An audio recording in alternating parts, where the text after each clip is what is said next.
O texto que já foi lido no capítulo 14 do Evangelho de Marcos requer que nós leiamos apenas o versículo de número 35 e 36. Marcos 14, 35 e 36. Diz assim a palavra do Senhor, verso 35. E adiantando-se um pouco, prostrou-se em terra e orava para que, se possível, lhe fosse poupada aquela hora. E dizia: Abba, Pai, tudo te é possível. Passa de mim este cálice. Contudo, não seja o que eu quero, e sim o que tu queres. Esta é a palavra do Senhor. Oremos ainda mais uma vez. Deus bendito e todo-poderoso, nós, os teus servos e as tuas servas, nos inclinamos aos teus pés, com humildade, Senhor, com o perdão dos nossos pecados, garantidos pelo sangue poderoso de Jesus Cristo, que nos purifica de toda maldade. Nós chegamos ao trono da graça para te suplicar, Senhor, que a tua bênção de conhecimento da tua palavra, pelo teu Santo Espírito, o Espírito da verdade, esteja sobre nós, sobre este lugar nesta noite. A bênção de promoção do conhecimento espiritual da tua presença, da tua pessoa, esteja aqui, Senhor. O Senhor nos faça entender mais de ti, da tua palavra, que ela console, exorte os nossos corações. No nome de Jesus Cristo te louvamos. Amém.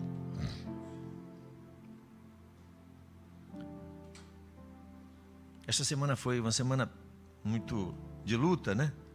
Então eu lutei com uma infecção na minha garganta, tomei muitos remédios e tive que pregar na sexta-feira na igreja Assembleia de Deus de Pajuçara. Por isso não vinha a reunião de oração no sábado pela manhã. Estou aqui com a graça de Deus, bem melhor, superando todas as dificuldades com a graça de Deus. O texto que foi lido, irmãos, fala de um lugar muito especial. Um lugar que todos nós devemos estar pelo menos uma vez na vida. Acredito que é possível que você não tenha estado neste lugar sobre o qual vou falar agora. Não teve ainda lá. É possível sim. É possível que uma pessoa só experimente lá depois dos 10 anos de vida cristã, dos 30, às vezes na última hora como Jesus. O lugar chamado Getsemane é mais do que um lugar, é uma experiência. O texto que falamos, o texto de Marcos capítulo 14, está também a mesma história, o mesmo relato no Evangelho de João capítulo 18, no Evangelho de Lucas capítulo 22, no Evangelho de Mateus no capítulo 26. Apenas o evangelista João chama o lugar Getsemane de um jardim. Ele disse que Jesus cruzou o ribeiro de Cedron e foi para um jardim. O jardim ficava no Monte das Oliveiras. Entre Jerusalém e o Monte das Oliveiras, onde ficava Getsemane, Getsemane era um horto, era um jardim. Provavelmente pertencia a um daqueles empresários ricos, amigos de Jesus, e que ele algumas vezes pediu a ele para passar algum tempo ali com seus discípulos. Possivelmente Jesus já tinha feito isso muitas vezes. Aliás, João diz isso. Era um lugar refrescante, era um lugar de muitas árvores, oliveiras. As oliveiras duram de 500 a 1000 anos. E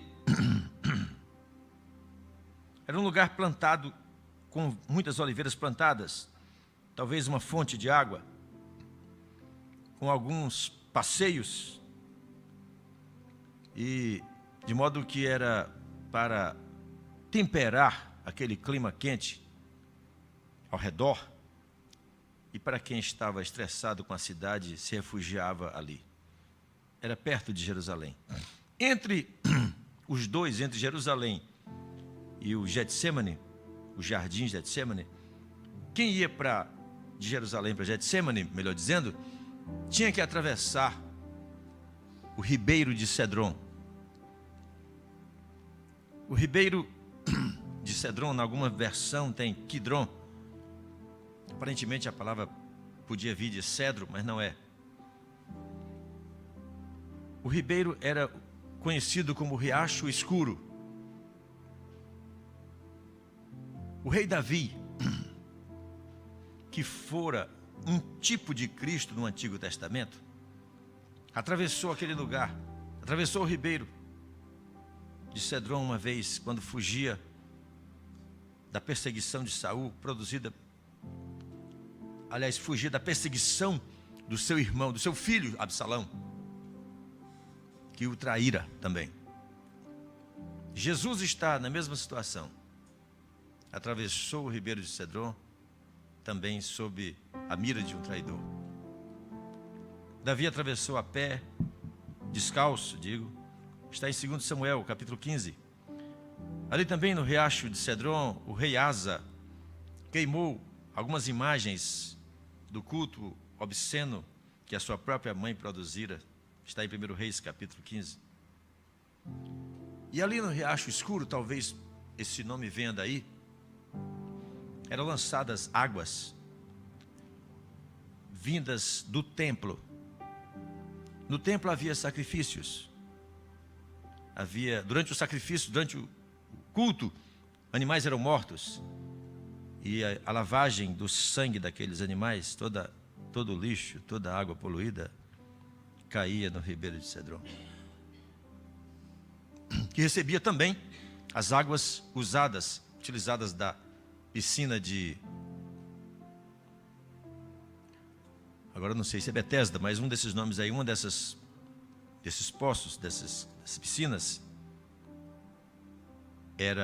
as águas utilizadas eram colocadas no riacho de Cedron.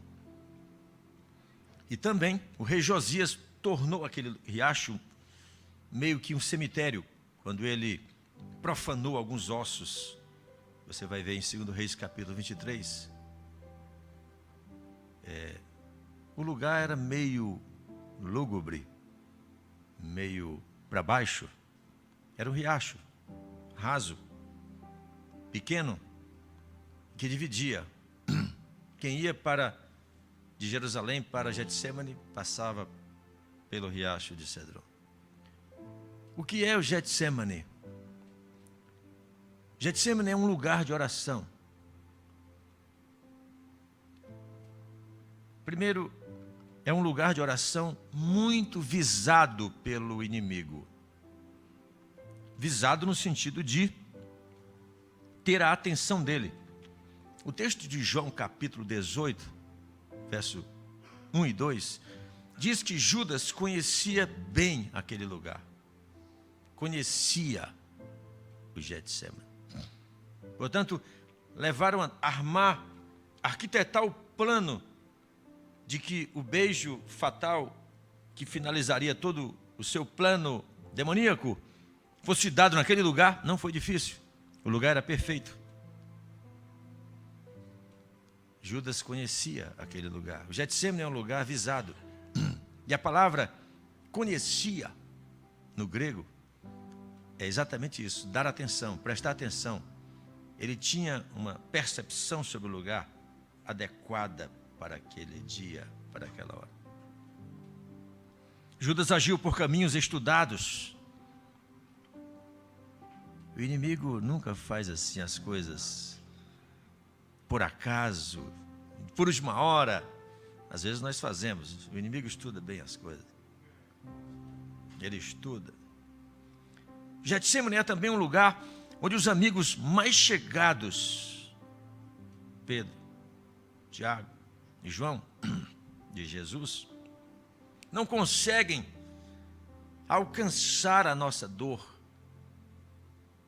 Quando você está no Getsemane, você está sempre junto com os amigos mais chegados, não é verdade? Mas nem eles conseguem entender, alcançar, penetrar o profundo da alma, onde dói, eles não conseguem chegar. Porque Jesus, quando voltou pela terceira vez, achou-os dormindo. Eles eram amigos pessoais de Jesus. E disse a Pedro: Simão, tu estás dormindo, não consegue vigiar nenhuma hora. Getsemane é um lugar onde os amigos mais chegados revelam sua verdadeira personalidade.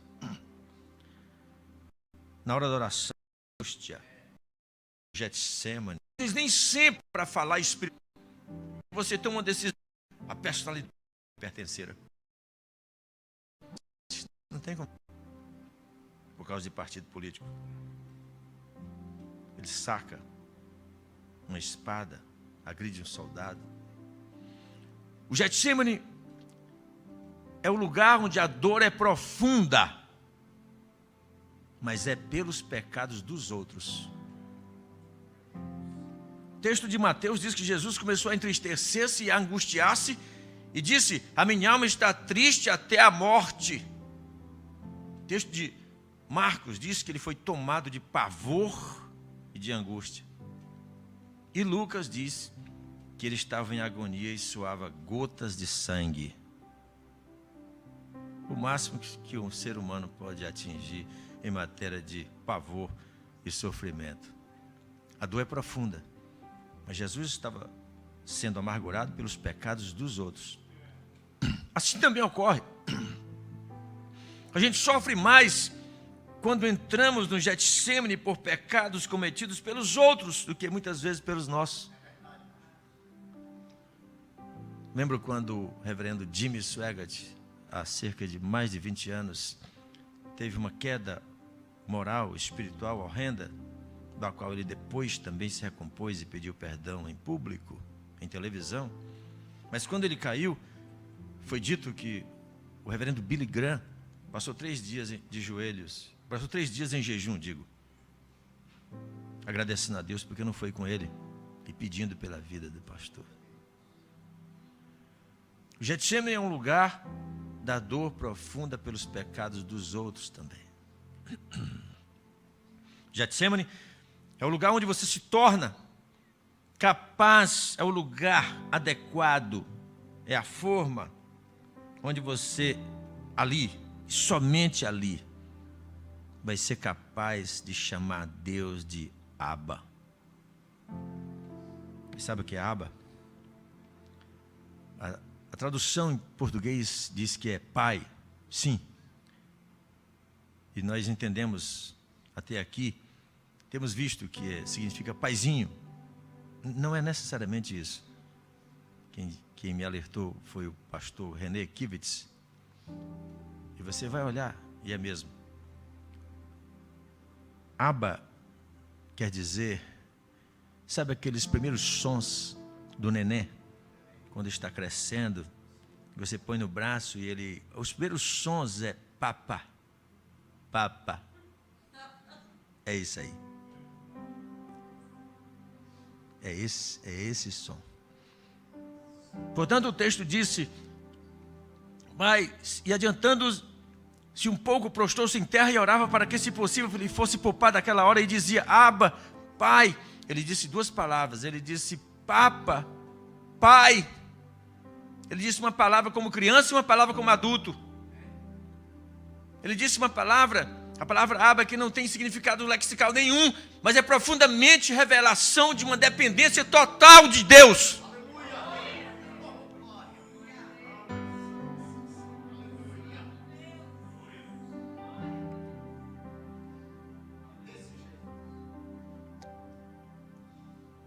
Depois ele disse: Pai, tudo te é possível. Somente dizendo Abba é que você vai compreender que não é a sua vontade, que você é um neném mesmo, nas mãos de Deus. E neném não tem vontade. Os judeus do Antigo Testamento não usavam nunca essa palavra Abba, por acharem irreverente, fora de uma moral eclesiástica fechada. Jesus usou quando orava. As palavras que saem quase desarticuladas dos lábios infantis, que tem um caráter meio irracional, né? O neném talvez não saiba o que é um pai, a não ser aquele que lhe protege todo, a quem ele confia totalmente a sua vida. Getsemane é o lugar onde você ganha coragem para se render ao mal. Para se render. Tem horas que a gente tem que ter coragem.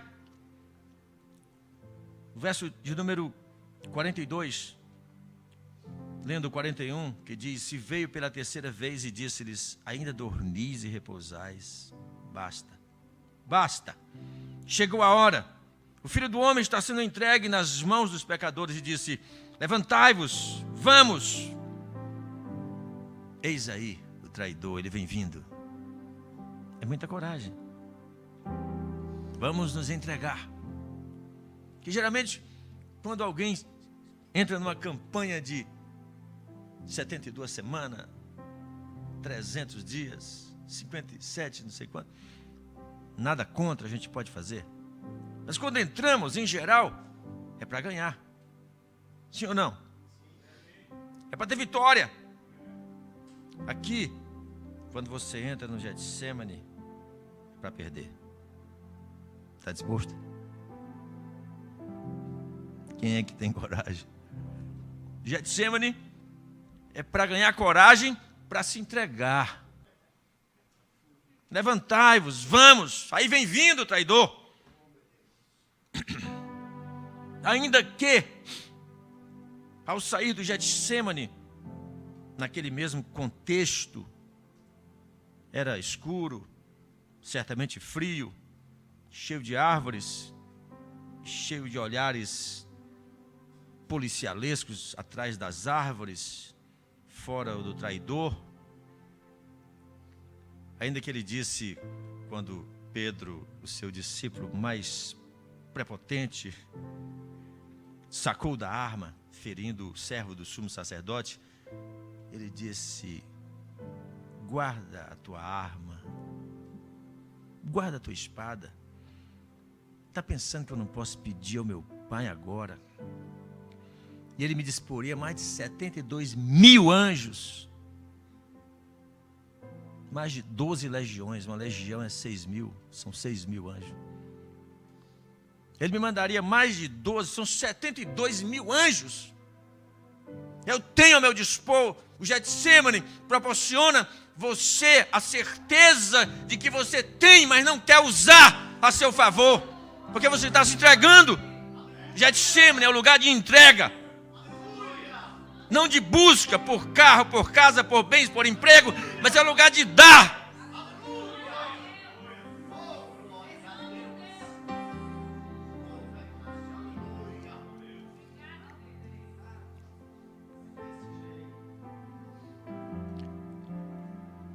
Getsemane é o lugar da prensa do óleo, onde se produz o melhor óleo do mundo para a saúde, para a nutrição, para o bem-estar. A palavra Getsemane quer dizer lugar da prensa do óleo. É o lugar onde você é esmagado para produzir o melhor que Deus quer.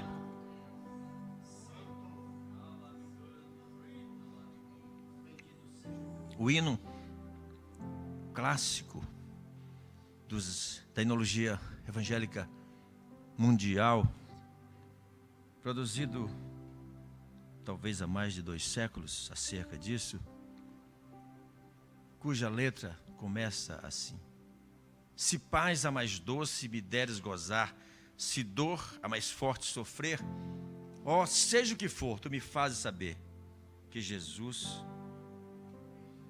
que sou feliz com Jesus, sempre sou.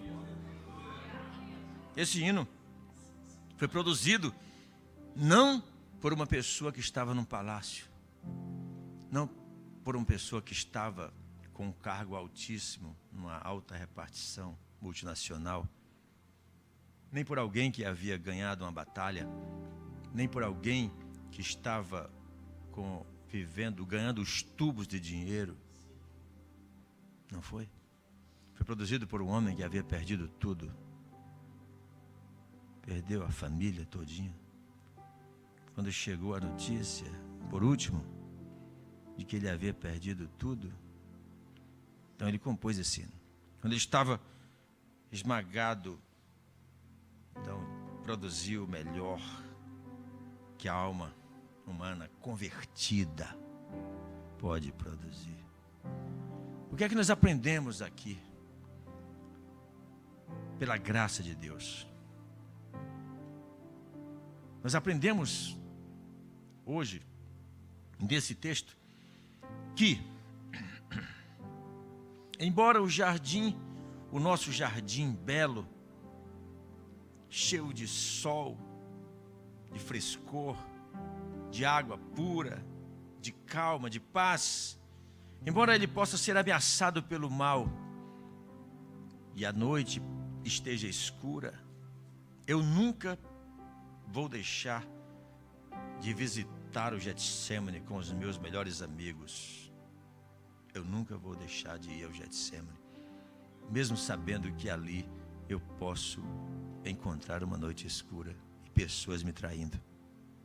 Aprendo também que a oração é que produz a verdadeira dependência de Deus. Quando trabalhamos, nós trabalhamos. Quando oramos, Deus trabalha, disse o missionário Hudson Taylor. Repetindo, quando trabalhamos, nós trabalhamos. Quando oramos, Deus trabalha. É a oração que produz dependência. A oração produz a certeza de que você tem 100, 200 mil anjos ao redor. É a oração que dá coragem para você se entregar nas mãos do Pai. Aprendemos também que eu jamais devo deixar de orar, mesmo sabendo que as coisas todas estão apocalipticamente determinadas. Não é porque tudo vai acontecer, o mundo vai piorar. Eu ouvi um pregador dizendo ontem, não se engane, o mundo vai piorar, daqui só vai ser pior.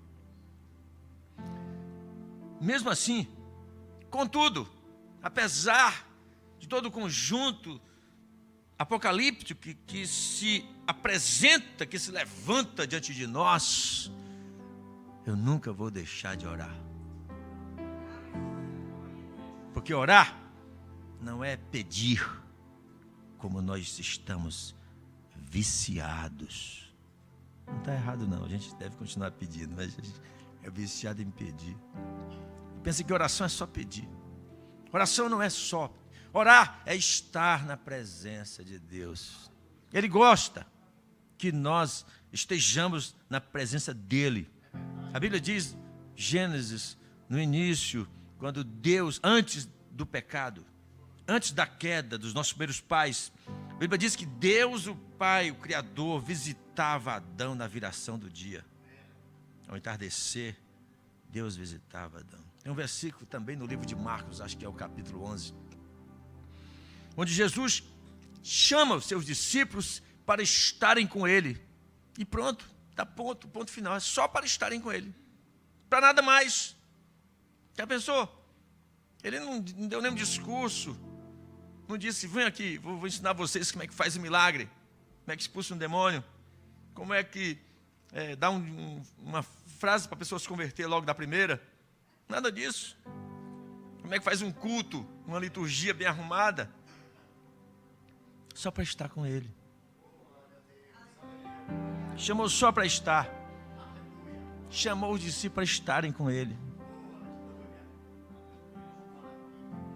E João, no Monte da Transfiguração, que viu Jesus conversando com Moisés e Elias, que também não estava por dentro da conversa, nem estava no âmbito restrito da conversa dos três, Jesus e os dois personagens mais importantes do Antigo Testamento, disse: Senhor, bom é estarmos aqui. O cara nem estava conversando com Jesus, mas só estava na presença dele. É bom estar, não precisa um discurso quilométrico para estar no Getsemane. Basta estar, basta entrar.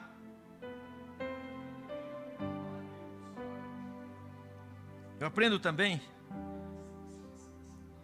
que, por mais hábil que eu seja em alguma tecnologia de defesa, eu nunca devo substituir a palavra de Deus por qualquer que seja a arma humana. A hora de Pedro usar a palavra de Deus era aquela, ele puxou a espada. Ele devia ter dito assim: Senhor, isso é para se cumprir a profecia. Era bonito, né? Deixou a vez passar. Eu aprendo também, nós aprendemos que para chegar até ao Getsemane e aprender a dependência total do Pai, a ponto de dizer: Papa, é preciso, ter coragem para sujar os meus pés nas águas sujas, vindas às vezes do próprio ambiente eclesiástico. Todo lugar tem.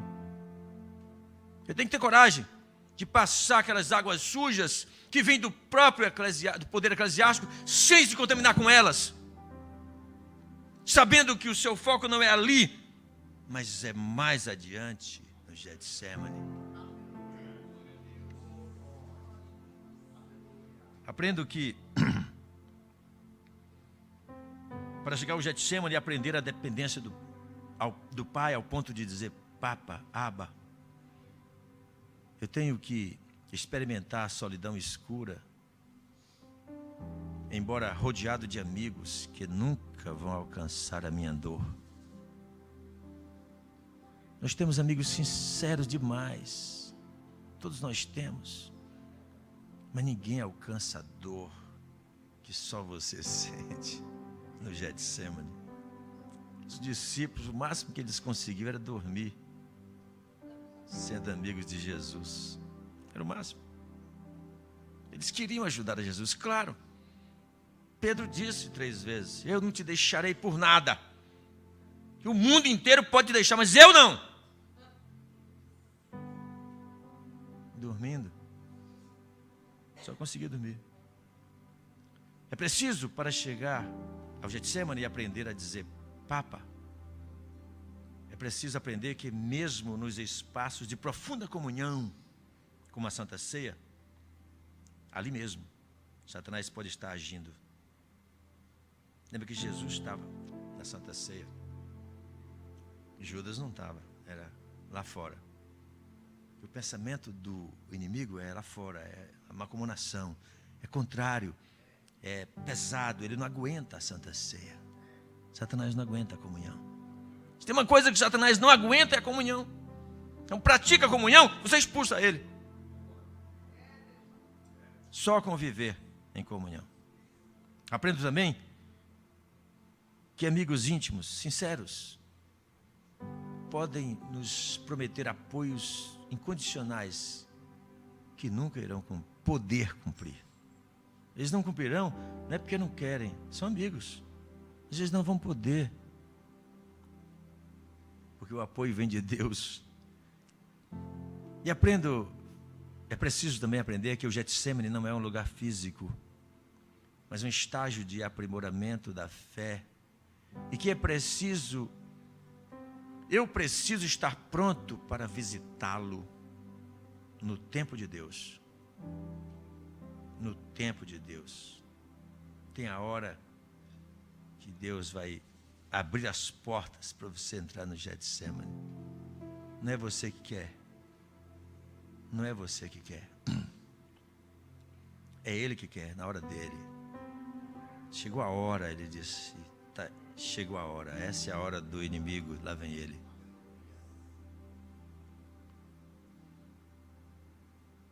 Nós precisamos nos preocupar hoje com o modo como oramos, ou a proporção que nós oramos, o tempo que gastamos em oração, até que ponto os nossos lugares íntimos, o nosso quarto fechado, trancada a porta, onde o nosso Pai nos vê em secreto, está sendo um Getsemane.